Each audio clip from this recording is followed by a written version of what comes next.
ಪಂಪಾ ನದಿ ಅಂದರೆ ತುಂಗಭದ್ರಾ ನದಿ.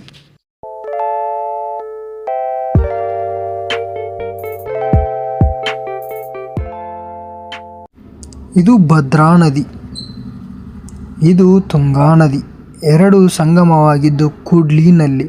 ಇದು ಸರಿಸುಮಾರು 531 ಕಿಲೋಮೀಟರ್ ಹರಡಿದೆ ನದಿ.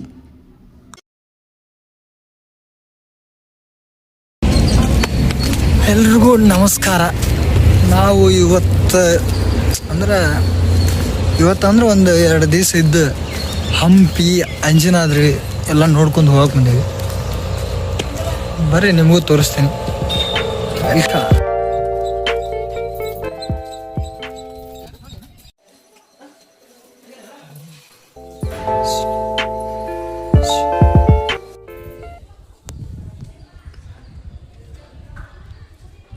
ಇದು ವಿರೂಪಾಕ್ಷ ಗುಡ್ರಿ ಇದೆ.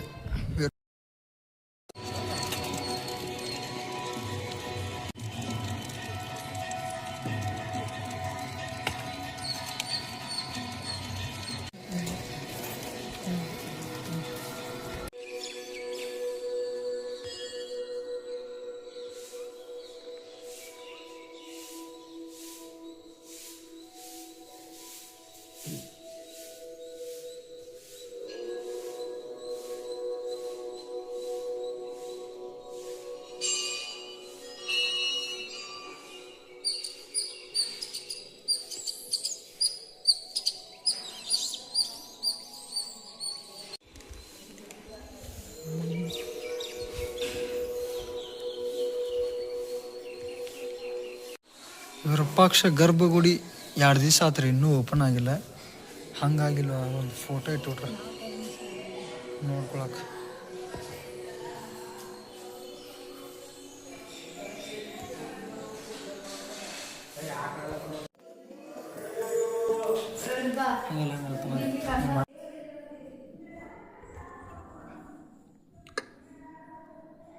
ಎಷ್ಟು ಮಿಂಚಿನ ಕಾಣತೈತಿ.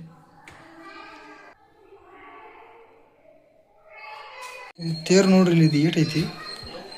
ಮೋಸ್ಟ್ಲಿ ಅವಾಗಲೂ ಕಲ್ಲದ ಅನ್ಸುತ್ತೆ. ಏಟೈತಿ ತೇರು, ಈಗಲೂ ತೋರ್ಸಂತಾಡ್ರಿ.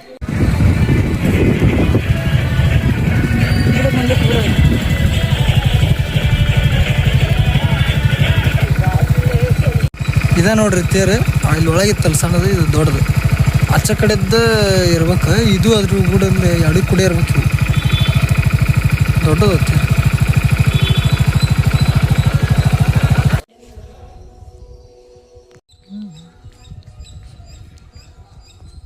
ವಿರೂಪಾಕ್ಷ ಟೆಂಪಲ್ ಪಗ್ಲಿರುವಂಥ ಕೆರೆ.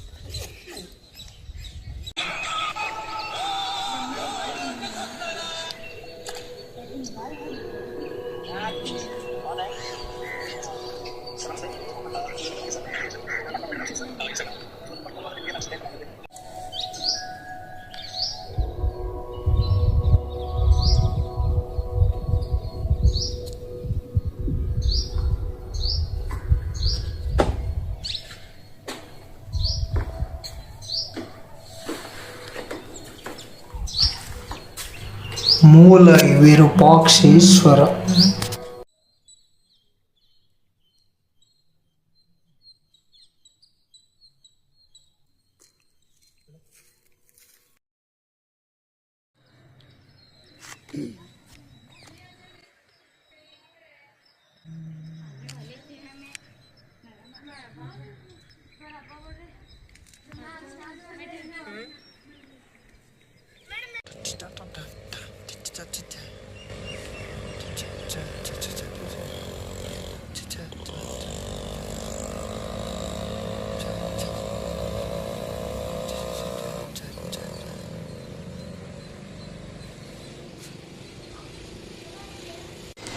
ಇದು ಕಡಲೆಕಾಳು ಗಣೇಶ ಅಂತಂದಿದೆ. ಕಡಲೆಕಾಳು ಗಣೇಶ ಅಂತ ಇದಕ್ಕೆ ಹೆಸರು ಇತ್ತಂದ್ರೆ ಇದ್ರ ಹೊಟ್ಟಿ ಕಡಲೆಕಾಳು ಗತೆ ಐತೆ ಅಂತ ಹೇಳಿ ಕಡಲೆಕಾಳು ಗಣೇಶ ಅಂತ ಬಿಟ್ಟು. 18 ಅಡಿ ಐತಂತ ಇದು ಹೈಟ್. ಇದು ನಾವೆಲ್ಲ ಒಳಗೆ ಹೋಗಿ ಅಡ್ಡಾಡಿ ನೋಡಿದ್ವಿ. ಈಗ ಲಾಕ್ ಮಾಡ್ಯಾರಿ, ಹಾಗಾಗಿ ಒಳಗೆ ಹೋಗಂಗಿಲ್ಲ. ಇಲ್ಲಿದ್ದ ನೋಡ್ಕೊಂಡು ಹೋಗೋದು. ಇಲ್ಲೊಂದು ಮಂಟಪ ಐತಿ.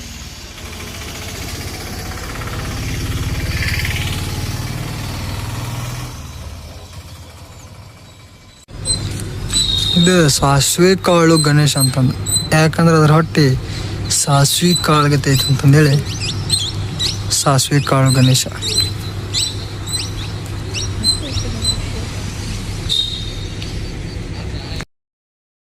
ವಿಜಯನಗರ ಸಾಮ್ರಾಜ್ಯದ ಫಸ್ಟ್ ಕಿಂಗ್ ಹರಿಹರ ಅವರ ಟೆಂಪಲ್ ಇದೆ.